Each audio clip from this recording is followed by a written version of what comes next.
Hello दोस्तों, स्वागत करता हूं मैं आपका एक बार फिर से अपनी यूट्यूब चैनल पर। दोस्तों, मैं हूं सुमित और मैं आप सभी को सिखा रहा हूं मेडिकल बिलिंग के प्रोसेस के बारे में। इस मेडिकल बिलिंग के प्रोसेस को आप सीखकर यूएस हेल्थ केयर में अच्छा खासा जॉब पा सकते हैं और इसमें अपना अच्छा खासा करियर भी बना सकते हैं। दोस्तों, आज मैं बात करने वाला हूँ मेडिकेयर के बारे में। जब भी आप मेडिकल बिलिंग के प्रोसेस में काम करते हो तो आप जिस इंश्योरेंस को सबसे ज़्यादा क्लेम फाइल करते हो वो होती है मेडिकेयर। तो इसलिए दोस्तों, मेडिकेयर के बारे में जानना ज़रूरी है। ये कैसे काम करता है, इसके कितने पार्ट होते हैं, एलिजिबिलिटी क्राइटेरिया क्या है, आज हम इसके बारे में जानेंगे। ये एक इम्पॉर्टेंट चैप्टर है। अगर आप चाहो तो नोट्स बना सकते हो और इंटरव्यू में पूछे जाने वाला ये सबसे इम्पॉर्टेंट कॉन्सेप्ट है, तो आप इसे ध्यान से समझिए। आइए शुरू करते हैं इस वीडियो को। It is federal insurance given by the government to their citizen with certain conditions like 65 year old disability और ESRD। यह एक फेडरल इंश्योरेंस है जो यूएस हेल्थ केयर की गवर्नमेंट अपने सिटीजन्स को देती है कुछ कंडीशन के साथ, जैसे कि एज 65 ईयर होना चाहिए, या 65 ईयर अगर एज नहीं है तो कोई उसको डिसेबिलिटीज़ होना चाहिए। मतलब या तो पेशेंट 65 ईयर का हो तो उसे ये मेडिकेयर मिल जाएगा, या अगर वो 65 ईयर ओल्ड का नहीं है, अगर 65 साल से कम का है, तो उसे कोई विकलांगता होना चाहिए, मतलब वो विकलांग हो, तब उसे मेडिकेयर की एलिजिबिलिटी मिल जाती है। या ESRD मतलब एंड स्टेज रेनल डिसीजेस। ये एक ऐसी मेडिकल कंडीशन होती है जहाँ किसी पेशेंट की किडनी ख़राब हो जाती है, उसका किडनी काम करना बंद कर देता है, तो उसे डायलिसिस की ज़रूरत पड़ती है। लगातार अंतराल पे उसे डायलिसिस की ज़रूरत पड़ती है और इस मेडिकल कंडीशन को हम ESRD कहते हैं। ये लंबे समय तक चलने वाली बीमारी है, इसलिए वहाँ की गवर्नमेंट यानी मेडिकेयर इस चीज़ को कवर करती है। This is regulated by CMS। ये CMS द्वारा चलाया जाता है। और दोस्तों, मैं बताता हूँ CMS क्या है। जैसे कि इंडिया में कोई भी इंश्योरेंस होती है यहाँ पे, तो यहाँ पे जितने भी इंश्योरेंस कंपनियाँ होती हैं उनको जो मैनेज करता है, जो प्रबंधक होता है, वो होता है IRDA उनके लिए गाइडलाइंस बनाता है कि कैसे कैसे क्या फॉलो करना है, तो यहाँ की इंश्योरेंस कंपनियाँ उसी चीज़ को फॉलो करती हैं। वैसे ही यूएस हेल्थ केयर में CMS होता है। CMS वहाँ की हेल्थ इंश्योरेंस और प्रोग्राम्स को मैनेज करता है। CMS का मतलब है centres for Medicare and Medicaid services. इस एजेंसी का उद्देश्य यही है, एम यही है कि कैसे हेल्थ केयर सिस्टम को और अच्छे से सुधारा जाए। और CMS प्रत्येक वर्ष मेडिकेयर में होने वाले प्रीमियम और डिडक्टिबल को हमेशा अपडेट करता रहता है। CMS के गाइडलाइंस के ही अकॉर्डिंग मेडिकेयर के प्रीमियम और डिडक्टिबल को अपडेट किया जाता है। आगे बढ़ते हैं। Medicare is based on age, disability और एनी स्पेसिफिक ESRD। दोस्तों, यहाँ पे शॉर्ट में बताया गया है कि मेडिकेयर एक एज बेस प्रोग्राम है, या तो एज 65 से ज़्यादा हो, या कोई डिसेबिलिटी हो, या कोई ESRD मतलब किडनी रिलेटेड डिसीजेज हो। It is a health care program for elderly people run under the federal government. अब आते हैं एलिजिबिलिटी एंड क्राइटेरिया पे। इसके बारे में पहले डिस्कस कर चुका हूँ। A person should be 65 years of age और above. A person at any age suffering from a permanent disability, मतलब पेशेंट किसी भी एज का हो, अगर वो विकलांग है तो वो एलिजिबल है मेडिकेयर के लिए। अ person at any age suffering from and stage renal diseases. कोई भी पेशेंट किसी भी एज का हो, अगर वो किडनी रिलेटेड डिसीज से पीड़ित है तो वो इस मेडिकेयर के लिए एलिजिबल है। अब लोग ज़्यादातर मेडिकेयर लेते क्यों हैं? दोस्तों, जैसे कि मैं पहले ही बता चुका हूँ कि मेडिकेयर एक गवर्नमेंट प्रोग्राम है, तो ये जाहिर सी बात है किसी और इंश्योरेंस कंपनी से सस्ता ही होगा, क्योंकि ये फेडरल गवर्नमेंट के द्वारा चलाया जाता है और इसका जो देख रेख है वो CMS करता है। CMS के गाइडलाइन के अंतर्गत ही इसमें कोई अपडेट किया जाता है।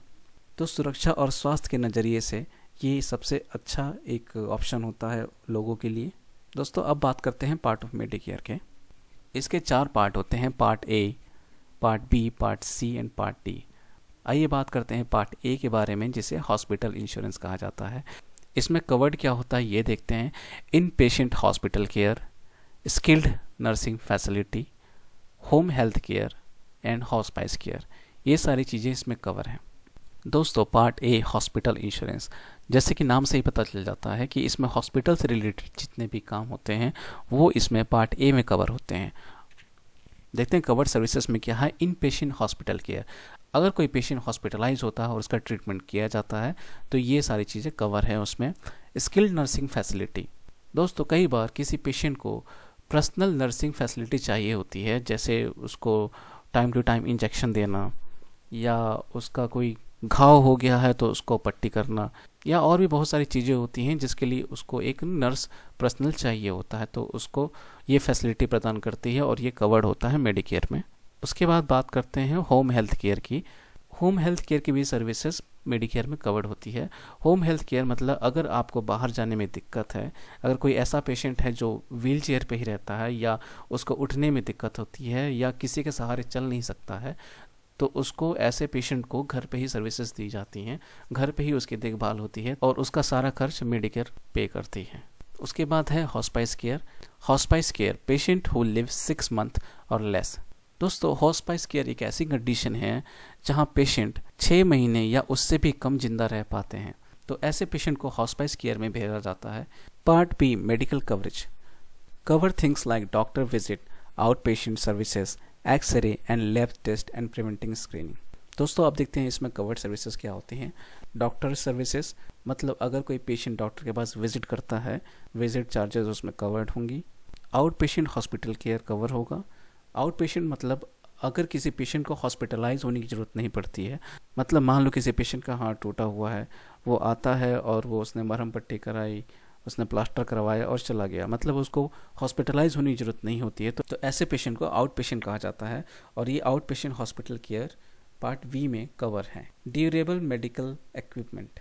देखिए, ड्यूरेबल मेडिकल इक्विपमेंट क्या होता है, जैसे कि oxygen equipment, wheelchairs, crutches और blood testing strips for diabetics. तो ये सारी चीज़ें ड्यूरेबल मेडिकल इक्विपमेंट में आती हैं और ये पार्ट बी में कवर होता है। रेडियोलॉजी एंड पैथोलॉजी चार्जेस, अगर किसी पेशेंट को ज़रूरत पड़ती है रेडियोलॉजी की या पैथोलॉजी की चार्जेस की, अगर उसको कोई ब्लड टेस्ट कराना है या कोई एक्सरे कराना है, तो ये सारी चीज़ें पार्ट बी में कवर होती हैं मेडिकेयर के। अब बात करते हैं part C, Medicare advantage plan, Medicare HMO advantage plan, replacement plan, Medicare manage care. दोस्तों, कंफ्यूज होने की ज़रूरत नहीं है, ये सारे मेडिकेयर पार्ट सी के ही नाम हैं। Medicare Part C is also known as Medicare Advantage. Private health insurance companies offers this plan when you join a Medicare Advantage plan. You still have Medicare. The difference is the plan cover and pay for your services instead of original Medicare. These plans must provide the same coverage as original Medicare. They can also offer extra benefits. दोस्तों, अब समझते हैं कि Medicare part C क्या है। Part C is also known as Medicare advantage plan. देखिए, जैसे नाम से पता चल जाता है, मेडिकेयर एडवांटेज मतलब मेडिकेयर से कुछ ज़्यादा। अगर किसी के पास मेडिकेयर प्लान है, तो अगर वो चाहे तो अपना प्लान अपडेट करा सकता है, किसी प्राइवेट हेल्थ इंश्योरेंस कंपनी से मेडिकेयर एडवांटेज प्लान ले सकता है। देखिए, क्या होता है, मेडिकेयर सभी सर्विसेज कवर नहीं करता, आपके सभी ट्रीटमेंट को कवर नहीं कर सकता। जैसे कि अगर आप डेली रूटीन पे जाते हैं मेडिकल चेकअप के लिए, वो चीज़ें कवर नहीं होती हैं। अगर आप फिज़िकल टेस्ट के लिए जाते हैं तो वो चीज़ें कवर नहीं होती हैं। अगर आप आई टेस्ट या डेंटल क्लिनिक के लिए जाते हैं, डेंटल सर्विसेज के लिए जाते हैं, तो वो चीज़ें मेडिकेयर कवर नहीं करता है। तो ऐसे में आपको थोड़ा सा और पैसा देकर प्राइवेट हेल्थ इंश्योरेंस कंपनी से मेडिकेयर पार्ट सी यानी मेडिकेयर एडवांटेज प्लान खरीदना पड़ता है, जिससे आपका फ़ायदा होता है और आपको ऐसी सर्विसेज भी मिल जाती हैं जो मेडिकेयर कवर नहीं करता। ये प्लान वैसे ही काम करता है जैसे ओरिजिनल मेडिकेयर काम करता है, लेकिन इसमें आपका थोड़ा सा प्रीमियम बढ़ जाता है और उसके बदले आपको थोड़ा सा और बेनिफिट मिल जाता है। तो इसलिए लोग मेडिकेयर पार्ट सी यानी मेडिकेयर एडवांटेज प्लान भी लेना पसंद करते हैं, और इसी को Medicare HMO advantage plan, replacement plan, Medicare manage care program, ये सब एक ही चीज़ें हैं, तो इसमें कंफ्यूज होने की ज़रूरत नहीं है। अब बात करते हैं इसके लास्ट पार्ट की, part D, covers prescription drugs. दोस्तों, पार्ट डी में only private insurance plans offer it. It's usually included in a Medicare Advantage plan, or you can get a separate Part D plan. Part D provides a much wider range of coverage of vaccine and outpatient prescription drugs. दोस्तों, ये जो part D है, ये ज़्यादातर private insurance कंपनियां plan offer करती हैं। ये पार्ट डी सिर्फ ड्रग्स के लिए होता है, मतलब दवाइयों के लिए होता है। जो पेशेंट दवाई खरीदता है या उसको जो कॉस्ट पड़ती है दवाइयों की, वो इसमें कवर हो जाती हैं पार्ट डी में। Part D provides a much wider range of coverage of vaccines and out patient prescription drugs.